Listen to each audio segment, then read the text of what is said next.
You mentioned several different ways in which you've been able to interact with patients on a spiritual level, praying with them and just talking to them about the gift of the body. What are some other ways in which God's used you to interject the spiritual through your practice?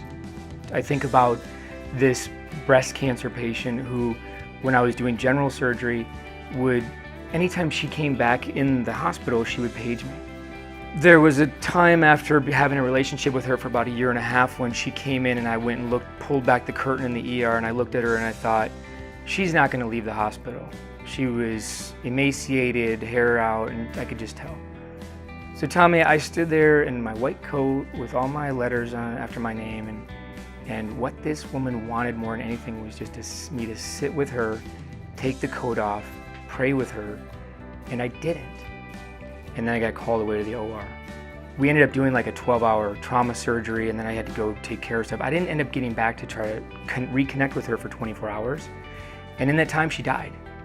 And that for me was an incredibly painful process for God to create the hunger to want to be open to the moment where an individual may not be looking for a prescription or a surgery, but they're looking for somebody who they respect, who has a position of authority within the health domain, to be real with them, just to share at a heart level.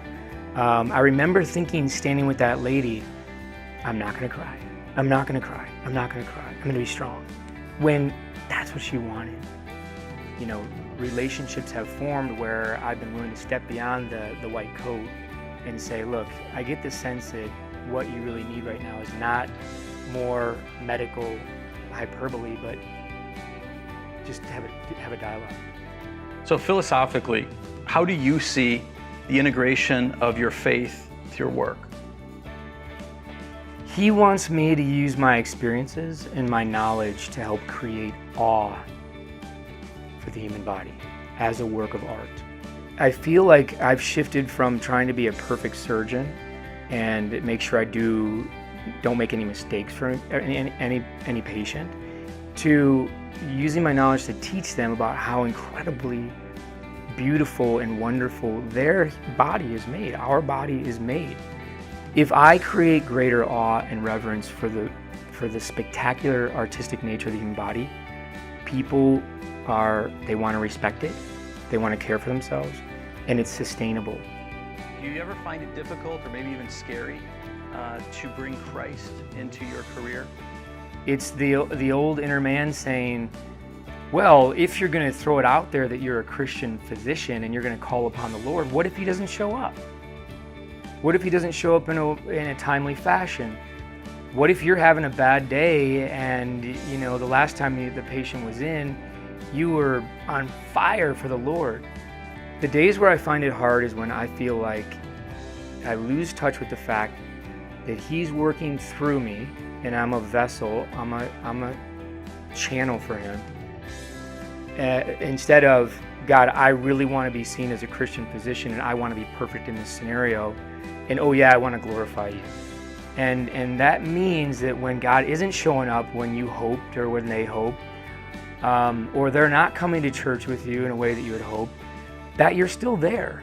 If you're going to put it out there that you're all in with God and you're going to partner with him to help heal people, you just got to be the way you live. And that means that when God isn't showing up when you hoped or when they hoped, or they're not coming to church with you in a way that you had hoped, that you're still there. That they still can come in, they're still a patient, and we can talk about it, we can cry about it together if we need to. But ultimately, it's got to point back to him. What are things that God's done that give you the assurance that you're doing exactly what it is that God wants you to do in the midst of your career? I'm thinking about a client who's extremely successful that I've been working with recently, who literally the devil was beating me up on the conversation. And what are you doing even working with this guy? He could have more talented physicians with him. You know, you're trained really well in certain areas, but that doesn't even apply here.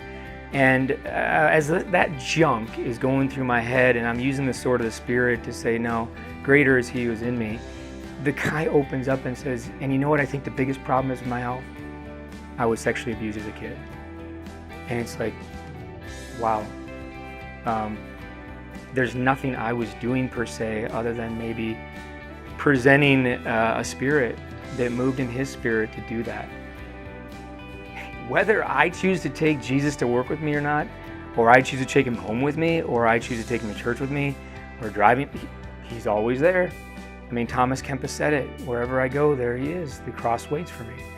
It's entirely about a process of working you up, creating you to be an eternal man with God. That each week I have to be back in the Word, because you know what, now, if I'm not in the Word, if I'm not challenging myself to grow spiritually, it's reflected in how I treat patients.